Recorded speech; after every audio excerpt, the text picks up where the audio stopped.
Alright, I really quickly want to go over some of the changes they've made. Really quick, just as far as the Blood Web goes, but also go over Kate Denson, the new survivor, and the Clown, the new killer, and what they do and what they provide to the game, and what I think that they will be able to do. And then I'll provide gameplay in separate videos for each of them, just so that it's easier to make sense of it all. So, first of all, the new Blood Web. The only thing that's different about it is they've increased the loading time killing from what they did last time. As well as you can tell, this is just a personal thing for me. The colors are much richer. They've made it look a lot better, just as far as visual status goes. It just looks so much cleaner. So, I've gotten to level 25. It's the first time I've gotten any of early games. So there we go. Finally. I've done this entire time, just so that level 2. Stuff. Alright, we're done with that. Okay. So first of all, I haven't loaded this up yet in the loadout, but every survivor starts with their 3 personal perks. So this is big for Devon. And for your, when you pick up a new survivor, and if you want to see what they do, what they're capable of, test out their perks, they've completely revamped the new player system. I think this is huge. I think this is fantastic. So shareable perks are still 30, 35, and 40, but she starts at least with 3 perks, and up until level 15, you have 3 perk slots available. After level 15, with any of the characters or killers, you unlock that 4th slot. So now you're not mitigated to only using 1 perk right when you get off the bat. So Devon can now actually play the game as it's meant to be played, and not with just 1 or 2 perks. You can have access to a lot of what survivors are meant to do, and then obviously, and have a better chance of being able to do better. But this is great for the new player experience. So these 3 perks right here are what she starts with. I'm going to go over them in a second.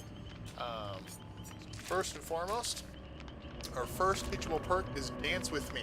Now, I do not know if this is an exhaustion perk or not. I'm going to test this out in a game, but it is when performing a fast vault or leaving a locker in a sprint, you leave no scratch marks for 3 seconds. Now, this is huge for the perk Quick and Quiet. And I love that perk because you can juke out a killer like it's going out of style. Dance With Me now adds an additional benefit that now you use Quick and Quiet and can get past something without the killer hearing it. You now get 3, 4, and 5 seconds based on the rank of the perk to be able to get away without having any scratch marks. And I actually had this done to me today as a killer. I didn't know this perk existed.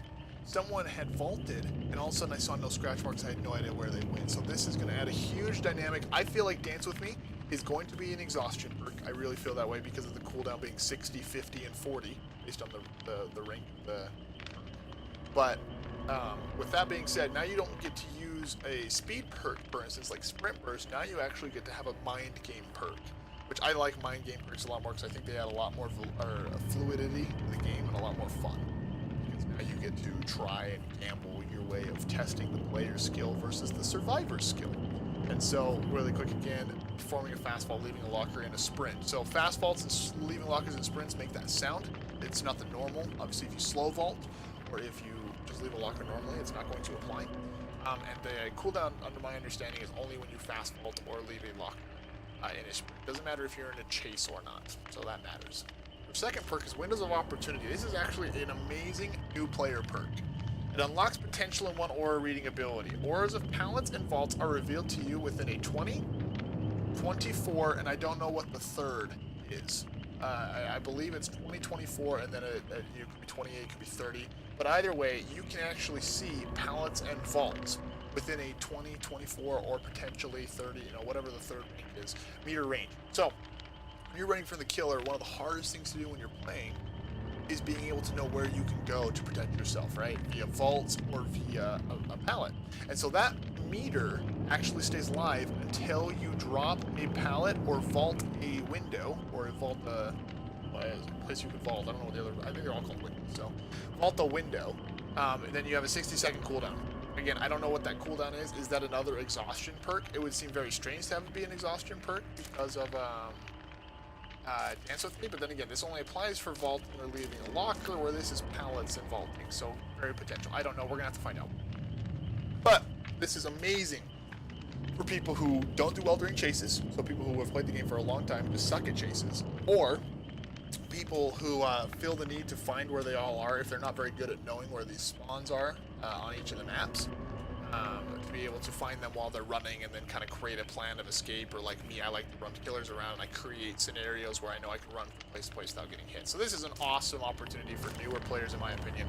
I will never use this perk because I'm very good at knowing maps and knowing where pallets are. Because obviously pallets have random spawns, but there's a pretty good idea of where they are. But like, you know, someone who sucks at being chased, like a new player, and now they actually can see them as they're running. It gives them a better chance, and that helps you to feel more comfortable in the game, which I think is, you know, for the lame perks that we've gotten, you know, from like the Detective Tab, I think this is an awesome early game perk that will be used by newer players, and maybe there is a professional, you know, or a higher end use that I haven't thought of yet for what it's worth.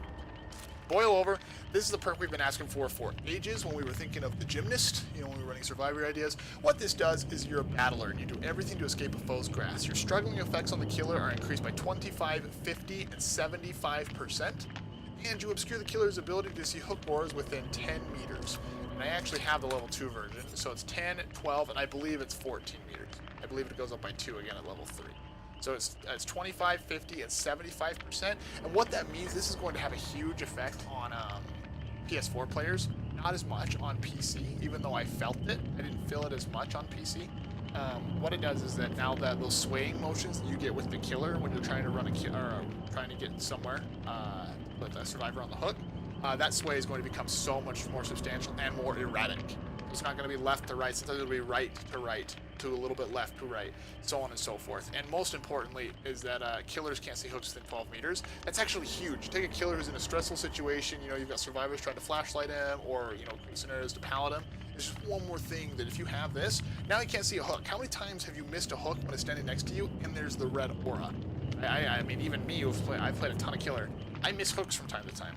Now what this does is it gives you time for them to not see the hooks that you're standing next to and provide a kind of action. I don't think that's the reason you take the perk. I think the perk, depending on how the struggling effects matter and how much longer how much longer it does, this is the counter to agitation and iron grasp in my mind. Like, this is what you take to try to distract the killer longer so that either your friends can save you or he can't get you to a hook fast enough. So 3 really interesting perks. I think Dance With Me is by far my favorite of the 3. I don't think there's really a ton of value here unless it really does deter the killer that much, and that's just going to have to be playing games and seeing that firsthand. But Dance With Me has an immediate application with how the game works and how it applies to how you affect the game immediately. Being able to, you know, use quick and quiet with it for the sake of, you know, juking into a locker, getting the killer off of your tail for a second, and then getting 3 seconds of just no scratch marks. I mean, there's so much ground you can cover in 3 seconds and then hide behind something. There's so much, and that's the level 1. It's 5 seconds, rank 3. So for 5 whole seconds, you are booking it, and the killer doesn't have sight on you, and you leave no scratch marks. So now that's literally just like urban evasion, where you're crawling, you know, and trying to get to a spot without being seen and being able to move quicker. Now you use this with Dance With Me. I think it's pretty important. It's one of my new favorite perks as far as testing. I'm actually excited about this one, so it'll be fun to see how that pans out. So anyway, let's switch to killers. Clown. You see if you watch the store video, you saw the clown, all of his different variations. But the clown himself is a interesting killer that I've played once, and I'm not exactly sure how I feel about him. So the clown has 3 perks. Those 3 perks bamboozle. So your vault speed is 5% faster. I do not know the level 2 or 3 version. My imagination is that it's 10% and 15%, which is okay. Like, that's cool. Your vault speed being faster means that, you know, survivors try to loop you, right? You can get through it quicker and just end that loop faster, as far as, you know, jungle gyms or, you know, houses in the middle, etc., or the killer shack. But what I think is so cool about this to me, depending on how high the level 3 rank is, I'm hoping it goes 8, 16, and 20, or 24. I have a choice. If it goes 8, 12, and 16, 16 is fine. That's probably, I mean, that would be like a best case scenario we could hope for on the lesser side. But anyway, and so what it does is it makes it so that one vault location is now blocked. So you know how you jump through a vault 3 times and it puts up the spikes? Well, now it does that on the first one. And what that means is that you can lock somebody out of an infinite. So the killer shack, right? I do that to people all the time. I just run along the window, I know my timing and all that jazz, and as long as I can not pull that pallet down, I'll keep using the window, which just extends the time the killer has to chase me. Now, if someone's chasing me and they're smart and they know what I'm going to do, they'll just vault the window. And sure, yeah, vaulting the window means that you can run around a little bit longer, but they can't touch the window, which means they have to use the pallet sooner, which means you can get them sooner. That's part of the strategy. So this isn't the strongest perk that I've seen, but it's a perk that I think has use and definitely could be viable in certain scenarios. Second is Coulrophobia. Coulrophobia. I don't know, is that Coulrophobia or Coulrophobia? I don't know how to pronounce that correctly, so I'm hoping one of those two is correct. Your present aloneness instills great fear. Survivors within your terror radius have a 30, 40, or 50% penalty to healing progression speed. This right here is amazing in the sense of playing against Survive with Friends. And what this does is it makes it so it's 50% slower to healing progression speeds, which doesn't seem like a lot. But when you take that, it takes 30 seconds with self-care to heal yourself. Adding 50% is an extra 15 seconds. If you're chasing people around, you've got 2 or 3 of them near enough to you that they're in your 40-yard affected radius. Now they can't heal as fast. Run this with like nurses calling, and all of a sudden you have a much higher chance of finding someone who's not paying attention, or you're stalling the game more. Again, it just creates stress in the game and creates that chaos that you're looking for, which I think is super important. I like this perk a lot. I don't know how much more valuable it is than the other perks. I haven't really sat down on what kind of a theory crafted what perk set I would run with this, but I like the idea of what it does, being that you don't have to be within 10 or 15 or 20 yards. It's your presence alone, which can be affected by things like distressing, right? You can increase your terror radius, things like monitor and abuse, to where you can extend the radius of your terror to people. And now might have an advantage because you are able to extend how hard it is for people to kill each other. I think it's great. The last one is Pop Goes the Weasel. I'm not sure how I feel about this perk. This perk could potentially be absolutely amazing or absolutely just terrible. And what it does is it's your deep bond with the entity unlocks great strength. After hooking a survivor, the next generator you break is instantly regressed by 15, 20, and 25% of its total progression. So you hook somebody, you're getting people who are gen rushing you. You have a 30, 45, and 60 second window. Actually, I think it's 30, 40, 50. I don't remember what it was. It's one of those two. But you have a 30, 40, 50, or 30, 45, 60 second window to go hit a generator and take away 25% of that, right? Like, that's amazing in the application that you slowed down that generator. I mean, imagine a generator at half. A generator at half is much easier to do than a generator at a quarter. Both, creating a strategy of what you're going to accomplish, but you take away so much time from one person. I mean, one person doing that generator, that's 20 to 25 seconds that you just gain back in the game from this one ability. The one thing that I don't like about it is after hooking a survivor. So clearly, if you run a set to get, down somebody early, then, you might be able to use this to its full effect. I am not sure. The perk sounds cool. I really like the idea. However, I am not 100% certain on what it applies as far as the game mechanics. Is it better than other perks? Because, if it was your only perk available, yeah, it's really cool. But is it better than the other perks? Does it help to prolong the game? Can it slow down Survive with Friends? I don't know. And so I am not sure how I feel about the perk, but I think the perk itself is neat enough and adds a dynamic that we haven't seen in the game, which I appreciate. So lastly, his power, the Afterpiece Tonic. I have used this in game. So what it does is you have 4 bottles to start the game off. And the reload mechanic for it is not going to a locker, but rather you reload on your person. It just slows your body down. But you can tap or hold the power button to launch a bottle of the Afterpiece Tonic. So it's a ranged weapon, very much like the Huntress, but it has very weird ranges and hitboxes and all that jazz. It's going to take me a lot of time to figure out how that works. But basically, you release a bottle. Once it hits the ground, it creates a pretty large, I would say probably 8 yard to 10 yard, full circumference radius of purple smoke.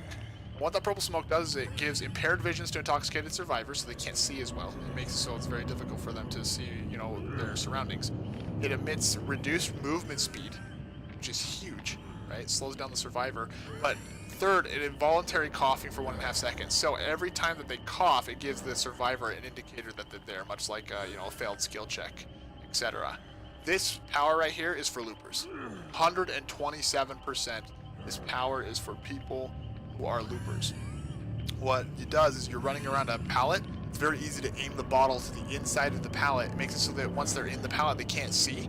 It forces people to panic. I had a guy who was trying to loot me, and he was very good. He was doing 360s. You could tell he knew his timing. Like, he was trying to do everything. As soon as I put this power on that pallet, he had no clue if I was coming up on him or not. He panicked. He pulled the pallet down every time. It is not an effective resource, at least not yet, to be able to catch survivors while you're running up to them. You know, you see that reduced movement speed, but you know, based on the throw, and you know, your movement speed isn't affected while you're holding the bottle, but when you throw it, you slow down as the killer. So I don't know if it's a good catch-up mechanic. That'll be remain to be seen as well. But I fervently believe that this is to stop loopers. That this power, the clown, is meant to be a looper killer. I mean, look at his perks. He deals with vaulting. He deals with perks, or with generators. He is meant to tackle survive with friends. That is his main and total goal. And to be able to stop loopers, to be able to catch people quickly. So he, as a killer, if he can't find the survivors, he's a very poor killer. He doesn't really have a lot of resources to help him catch up in the game. But it helps him when there's somebody who's trying to cause havoc and to create time for his fellow players. You can basically, the over-aggressive survivors like myself will be punished, in my opinion, by this power, which I think is really cool. So those are the survivor and the killer. Their perks, their powers, etc. And so now I'm going to create a gameplay for each of them and hopefully get the new map and load those as well. Thanks, guys.